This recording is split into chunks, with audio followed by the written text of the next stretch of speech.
भाप की गुप्त ऊष्मा 536 कैलोरी प्रति ग्राम है। इसे जूल प्रति किलोग्राम में व्यक्त कीजिए। तो भाप की गुप्त ऊष्मा कितनी दी गई है?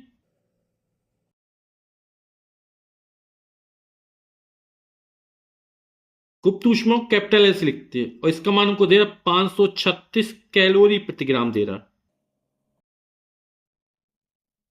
तो पहले इस सवाल को हम विमी विश्लेषण, है ना, जो हम चैप्टर पढ़ रहे हैं उसकी सहायता से लगाएंगे, फिर हम साधारण तरीके से भी लगाएंगे इसको। ठीक है।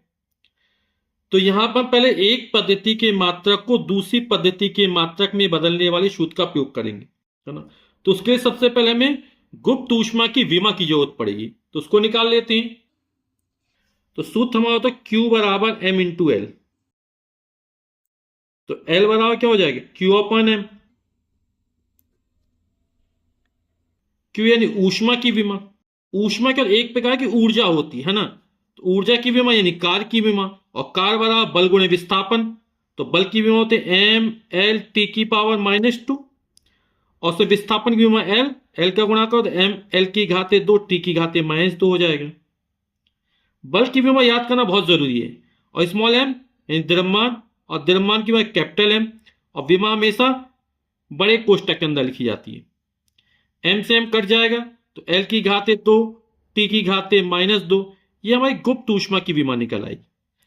पहली पद्धति में मान हमें कैलोरी प्रति ग्राम में दे रहा, और चेंज किस में करना है? जूल प्रति किलोग्राम में। जूल क्या है? एमकेएस पद्धति में है। जूल किसका संक्षिप्त रूप में है? किलोग्राम मीटर स्क्वायर प्रति सेकंड स्क्वायर को जूल कहते हैं। किलोग्राम मीटर स्क्वायर प्रति सेकंड स्क्वायर, तो एमकेएस में हो गया ना, एम यानी मीटर किलोग्राम सेकंड में।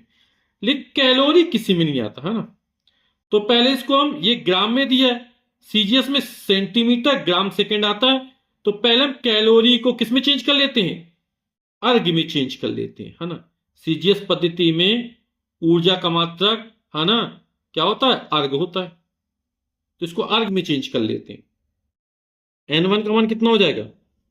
536 दिया गया अपन को, है ना, कैलोरी, और एक कैलोरी में 4.18 जूल होता है। ठीक, तो ये जूल प्रति ग्राम में निकला।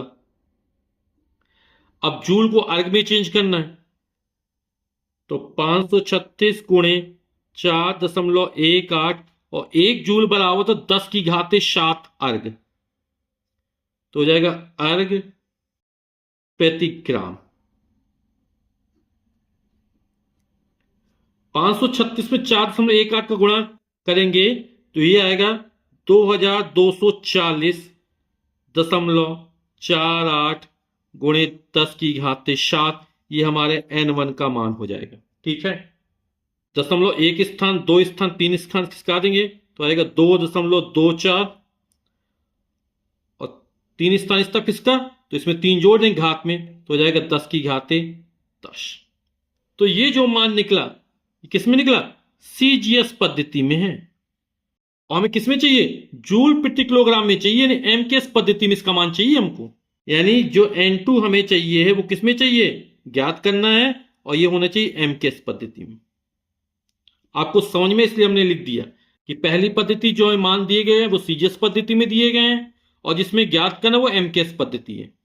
तो एक पद्धति के मात्रक को दूसरी पद्धति के मात्रक में बदलने वाले सूत्र का प्रयोग कर देते हैं। N2 बराबर N1, M1 बटे M2 की पावर A, L1 बटे L2 की पावर B घाते, और T1 बटे T2 की घात C, चाहे पावर बोल चाहे घात बोल दीजिए। मान रख देते हैं। N1 का मान है 2.24 गुणे 10 की घाते 10।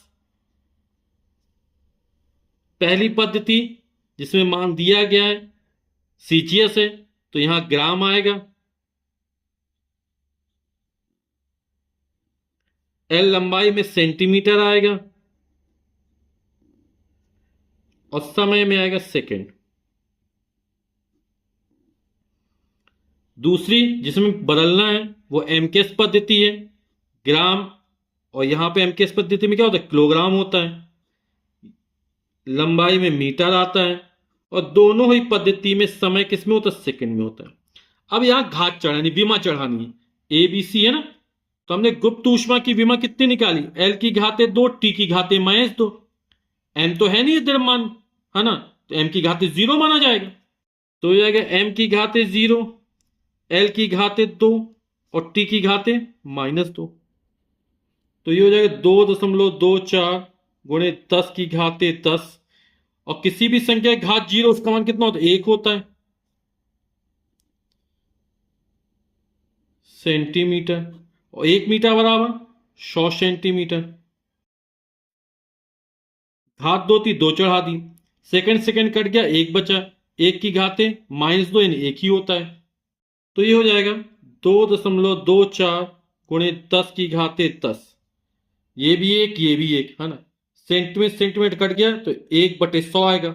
घात 2 करोगे तो 1 का नाम 1 हो जाएगा, और बटे में 100 गुणा 100, 100 गुणा 100 यानी 10,000 हो जाएगा। 10,000 यानी 10 की घाते 4 हो जाएगा। 10 का जब 4 बार गुणा करेंगे तो कितना हो जाता है, 10,000 हो जाता है। तो ये हो गया 10 की घाते 4, और 10 की घात 4 ऊपर ले जाएंगे, इसको घातांक के नियम का प्रयोग करेंगे, कितना हो जाएगा, 10 की घाते 10 - 4 हो जाएगा।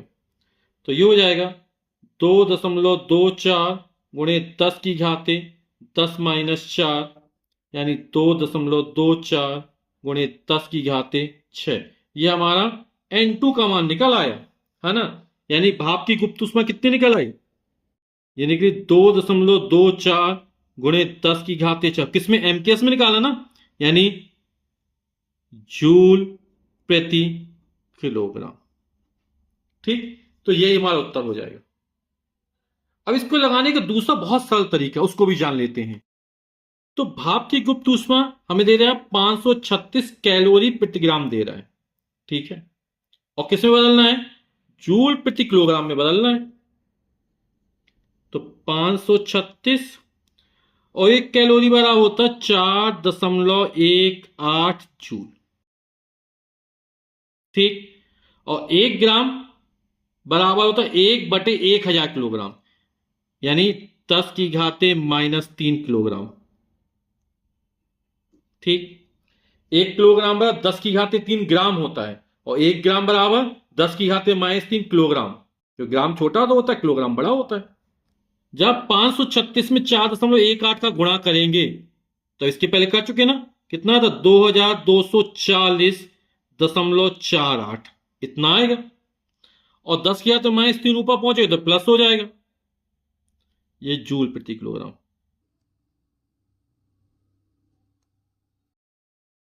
दशमलव यहां स्थित है, एक स्थान, 2 स्थान, 3 स्थान, इसको यहां पर लाएंगे, खिसकाएंगे इस तरफ, तो घात में 3 जोड़ देंगे तो हो जाएगा 2.24, यहीं तक लिखते हैं, गुणे 10 की घाते 3 जोड़ेंगे तो 6 जूल प्रति किलोग्राम, और यही हमारा उत्तर है।